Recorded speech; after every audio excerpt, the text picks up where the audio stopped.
തളടർന്നു വീണു പോകയോ, നാഥമിഴി നനഞ്ഞുലഞ്ഞു തൂകയോ.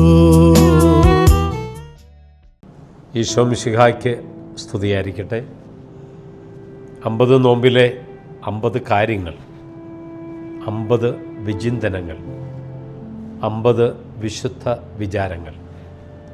നിങ്ങളെല്ലാവരും ഇത് കേൾക്കണം, കാണണം, മറ്റുള്ളവർക്കായി പങ്കുവയ്ക്കണം. അങ്ങനെ ഈ നോമ്പുകാലം വിശുദ്ധമാക്കാൻ ഇത് നമുക്ക് പ്രചോദനമാകട്ടെ എന്ന് അച്ഛൻ പ്രാർത്ഥിക്കുന്നു. ലൂക്കാസ് സുവിശേഷകൻ്റെ പുസ്തകത്തിൻ്റെ 15-ാം അധ്യായം 11 മുതൽ 32 വരെയുള്ള വാക്യങ്ങളെക്കുറിച്ചാണ് തുടർന്നു വരുന്ന എപ്പിസോഡുകളിലൊക്കെ നമ്മൾ വിചിന്തനം ചെയ്യുക. അത് നമുക്കെല്ലാവർക്കും അറിയാം. മനോഹരമായ ഒരു ഉപമ കർത്താവ് പറയുന്നതാണ്. അത് ധൂർത്തപുത്രൻ്റെ ഉപമയാണ്. ആ ധൂർത്തപുത്രൻ സമൃദ്ധിയായി ജീവിച്ചവനാണ്. ആ സമൃദ്ധിയിൽ നിന്ന് പട്ടിണിയിലേക്കുള്ള അവൻ്റെ ഒരു ദൂരമുണ്ട്. നമ്മുടെയൊക്കെ ജീവിതത്തിൽ ഒരുപക്ഷെ ആ സമൃദ്ധിയിലായിരിക്കുമ്പോൾ അതിൻ്റെ വില നമുക്ക് മനസ്സിലാവില്ല. വില മനസ്സിലാകുന്നത് നമ്മൾ പട്ടിണിയിലായിരിക്കുമ്പോഴാണ്. ആ സമൃദ്ധിയിൽ അവൻ ജീവിച്ചു. കാര്യങ്ങൾ നോക്കാൻ വേണ്ടുവോളം വേലക്കാരൻ, ഒരുപാട് ആളുകൾ വീട്ടിൽ തന്നെയുണ്ട്. ഒന്നിനും ഒരു കുറവുമില്ലാത്ത സുഖമായി ജീവിച്ചിരുന്ന അവസ്ഥയിൽ നിന്നാണ് അവൻ പട്ടിണിയിലേക്ക് പോയത്. അക്കാലത്തെ നിയമം അനുസരിച്ച് മക്കൾ ഷെയർ ചോദിച്ചാൽ കൊടുക്കണം. മക്കൾ ഒരുവിധം പ്രായമായാൽ എപ്പോൾ ചോദിച്ചാലും കൊടുക്കണമെന്നുണ്ട്. ഇവൻ ചോദിച്ചതും അത് തന്നെയാണ്. എൻ്റെ പങ്ക് എനിക്ക് തരിക. അവനും അവൻ്റെ ജ്യേഷ്ഠനും മാത്രമേ ഉള്ളൂ കഥയിൽ ആ ഭവനത്തിലുള്ളത്. എൻ്റെ പങ്ക് എനിക്ക് തരിക. ആ എൻ്റെ എന്ന് പറയുന്നിടത്ത് ഒരു സ്വാർത്ഥതയുണ്ട്. ഒരുപക്ഷെ അപ്പൻ ഈ മക്കളെ രണ്ടുപേരെയും വളർത്തി പരിപാലിച്ചത് എൻ്റെ എന്നുള്ള ഭാവം ഇല്ലാതെ തന്നെയാണ്. പക്ഷേ മക്കൾ വളർന്നു കഴിയുമ്പോൾ മക്കൾക്ക് മക്കളുടേതായ ഒരു എൻ്റേത് ഭാവം കടന്നു വരും. ഇവന് ഇളയവനാണ് ആ ഭാവം കടന്നു വന്നത്. അതുകൊണ്ടാണ് അവനത് ചോദിക്കുന്നത്. അവനാ ചോദിക്കുന്നതിൻ്റെ അർത്ഥം ഇത്രയേ ഉള്ളൂ: ഈ കുടുംബം എന്ന ഈ ബാരിയറിൽ നിന്ന് അവന് ഫ്രീ ആവണം. ഫ്രീ ആവണമെങ്കിൽ അവൻ്റെ കയ്യിൽ പണം വേണം. ഈ പണം അവൻ്റെ കയ്യിലില്ല. അവൻ അധ്വാനിച്ചിട്ടില്ല, അവൻ ജോലി ചെയ്തിട്ടില്ല, അവന് ബാങ്ക് ഡെപ്പോസിറ്റ് ഇല്ല. അപ്പം അവൻ്റെ കയ്യിലൊന്നുമില്ല. അവനാകെ ഉള്ളത് അപ്പൻ്റെ സ്വത്തിൻ്റെ ഭാഗമാണ്.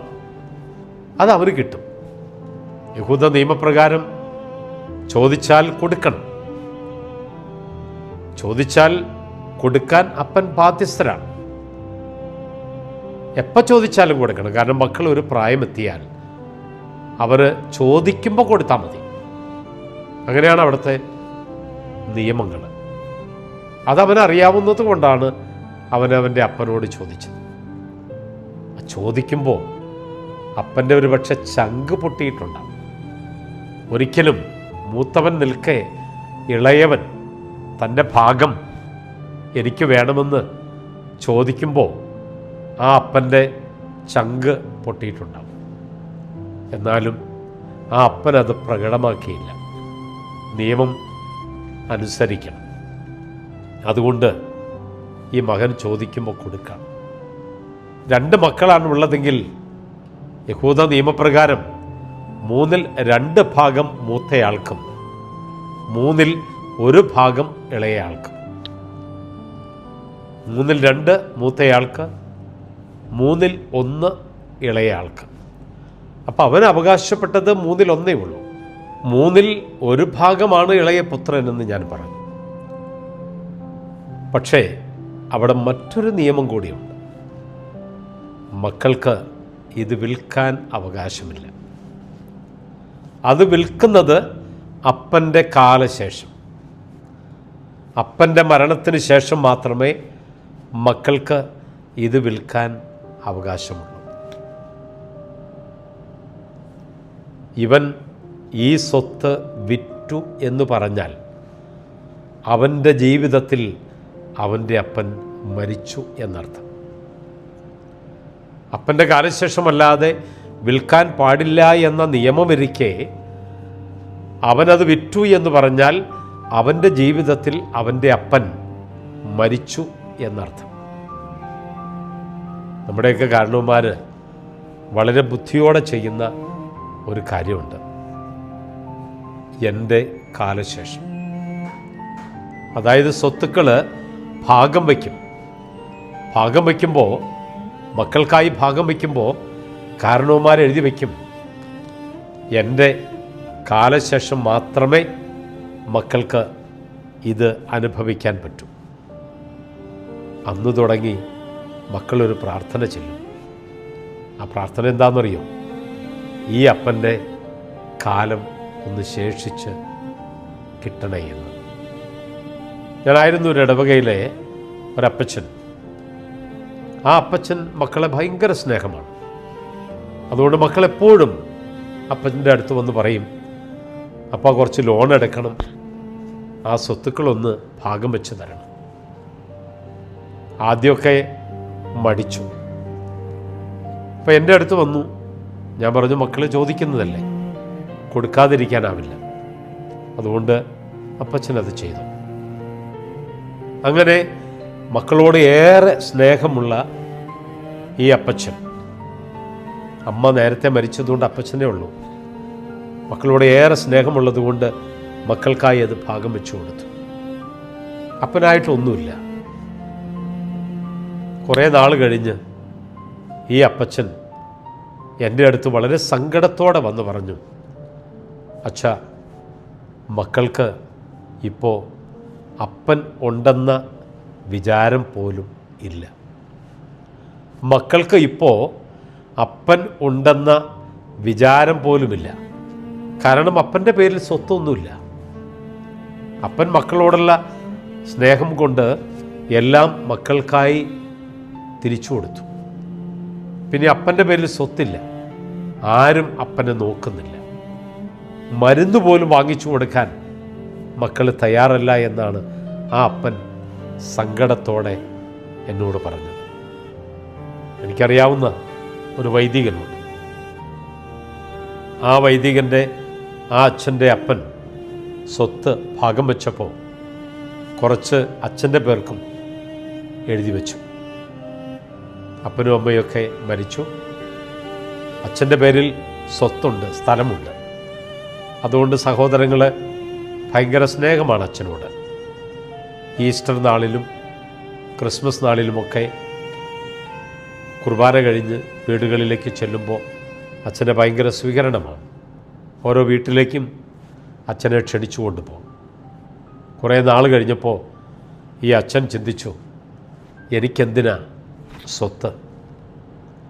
അപ്പം അച്ഛൻ തൻ്റെ അപ്പൻ തനിക്കായി ഭാഗം വെച്ച് തന്ന ആ സ്ഥലം തൻ്റെ കൂടപ്പിറപ്പുകൾക്കായി വിഭജിച്ചു കൊടുത്തു. പിന്നീട് അച്ഛൻ എന്നോട് സങ്കടത്തോടെ പറഞ്ഞത് ഇതാണ്, ഇപ്പോൾ ക്രിസ്മസ് വന്നാലും ഈസ്റ്റർ വന്നാലും എനിക്കെൻ്റെ വീട്ടിലേക്ക് പോകാൻ പറ്റില്ല. കാരണം അവർ സ്വീകരിക്കുന്നില്ല. സ്വത്ത് കയ്യിൽ കിട്ടിയപ്പോൾ കൂടപ്പിറപ്പായ അച്ഛനെപ്പോലും വേണ്ടാന്ന് വെച്ച അവസ്ഥ. ഒരു ക്രിസ്മസിന് ഈ അച്ഛൻ എൻ്റെ കൂടെ എൻ്റെ വീട്ടിലേക്കാണ് വന്നത്. സ്വന്തം കൂടപ്പിറപ്പുകളുടെ അടുത്ത് പോലും പോകാൻ പറ്റാത്ത ഒരവസ്ഥയാണ്. ഇത് വലിയൊരു ദുഃഖമാണ്. ഒരുപാട് പേര് അനുഭവിക്കുന്ന ഒരു വലിയ ദുഃഖമാണ്. നമുക്കറിയാലോ, കുഞ്ഞുണ്ണി മാഷിൻ്റെ മനോഹരമായ ഒരു കവിതയുണ്ട്, പണമെന്നത് കയ്യിൽ വന്നാൽ ഗുണമെന്നത് ദൂരെ പോകും.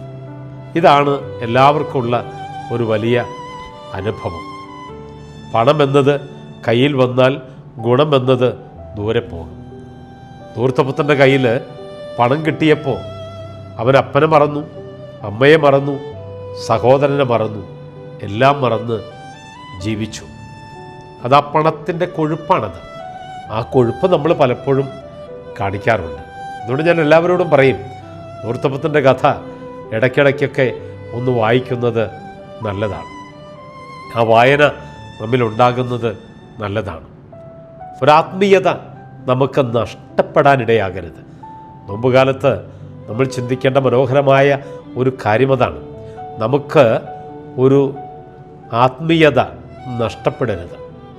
ദൈവവുമായുള്ള ആത്മബന്ധത്തിൻ്റെ ഈ ആത്മീയത നമ്മൾക്ക് നഷ്ടപ്പെടുമ്പോൾ അതിനേക്കാളൊക്കെ ഉപരി സ്വത്തുക്കൾക്കും പണത്തിനും പ്രാധാന്യം കൊടുക്കുമ്പോൾ അപ്പുറത്ത് അതിനേക്കാളും വിലയുള്ള കൂടപ്പിറപ്പുകളും പ്രിയപ്പെട്ടവരുമുണ്ട്. അത് നമുക്ക് പണം കൊടുത്ത് വാങ്ങാൻ ആവില്ല എന്നുള്ള ഒരു വലിയ യാഥാർത്ഥ്യം മനസ്സിലാക്കേണ്ടതുണ്ട്. ഒരമ്മ സങ്കടത്തോടെ എൻ്റെ അടുത്ത് പറഞ്ഞു, അച്ഛാ, മകൻ ഒരു തോന്നിവാസിയായി നടക്കണം, അച്ഛനൊന്ന് വരണം, അവനൊന്ന് ഉപദേശിക്കണം. ഞാൻ പറഞ്ഞു, ചേച്ചി, നിങ്ങൾ മകനെ പള്ളിയിലേക്ക് വിടേണ്ട സമയത്ത് പള്ളിയിലേക്ക് വിട്ടില്ല. ജോലി, പണം ഒക്കെയായി മകനെ അങ്ങ് പറഞ്ഞു വിട്ടു. ഇന്ന് മകൻ്റേതായ ഒരു ജീവിത ശൈലി, കൂടപ്പിറപ്പുകളോ പേരൻസോ ആരും ഇല്ലാത്ത ഒരു ജീവിത ശൈലി അവൻ വാർത്തെടുത്തു. അതിൻ്റെ അടിസ്ഥാനം നിങ്ങളുടെ ഭാഗത്തുനിന്നുണ്ട്. അതുകൊണ്ട് വീട്ടിൽ പ്രാർത്ഥിക്കണം. ഈ മകന് വേണ്ടി നിരന്തരം പ്രാർത്ഥിക്കണം. വീട്ടിലേക്ക് ദുഷ്ടശക്തികൾ കടന്നു വരാതിരിക്കാൻ. ആ ദുഷ്ടശക്തികൾക്ക് വേണ്ടത് പണവും സമ്പത്തും അതൊക്കെയാണ്. അത് വരുമ്പോൾ ഇതെല്ലാം ഗുണം നമുക്ക് നഷ്ടപ്പെടും. ഈ ചേട്ടത്തി എല്ലാ ദിവസവും വീടിന് ചുറ്റും നിന്ന് ജപമാല ചൊല്ലി പ്രാർത്ഥിച്ചു. പയ്യെ പയ്യെ ദുഷ്ടശക്തികളില്ലാതായി മകനങ്ങനെ നേരെ കുടുംബത്തിലേക്ക് വരാൻ തുടങ്ങി. ബന്ധങ്ങൾ ഊട്ടിയുറപ്പിക്കാൻ ശ്രമിച്ചു. പ്രിയമുള്ളവരെ, ഇതാണ് നമുക്ക് വേണ്ടത്. ധൂർത്തപുത്രൻ്റെ കഥയിൽ നമ്മെ പഠിപ്പിക്കുന്ന മനോഹരമായൊരു കാര്യം അതാണ്. സമ്പത്തല്ല വലുത്, ബന്ധങ്ങളാണ്. സമ്പത്ത് കൊണ്ട് ബന്ധങ്ങളെ ഉണ്ടാക്കാൻ, താൽക്കാലികമായി ഒരു പക്ഷെ ഉണ്ടാക്കാൻ കഴിയും. അതുകൊണ്ട് സമ്പത്തിനേക്കാളും കൂടപ്പിറപ്പുകളും ബന്ധങ്ങൾക്കും പ്രാധാന്യം കൊടുത്ത് ജീവിക്കാൻ നമുക്ക് സാധിക്കണം. മുമ്പുകാലം ഒരാത്മീയ വിചാരമായി അതിനെ ജീവിതത്തിനെടുത്ത് ജീവിക്കാൻ എല്ലാവർക്കും അനുഗ്രഹമുണ്ടാകട്ടെ എന്ന് പ്രാർത്ഥിക്കുന്നു. ആമേൻ. ഇതളടർന്നു വീണു പോകയോ, നാഥമിഴി നനഞ്ഞുലഞ്ഞു തൂകയോ, കരളുരുകി കഥനവീഥിയിൽ ഏകനായി നിൽക്കയാണു ഞാൻ. കരളുരുകി കഥനവീഥിയിൽ ഏകനായി നിൽക്കയാണു ഞാൻ. ഇതളടർന്നു വീണു പോകയോ, നാഥമിഴി നനഞ്ഞുലഞ്ഞു തൂകയോ.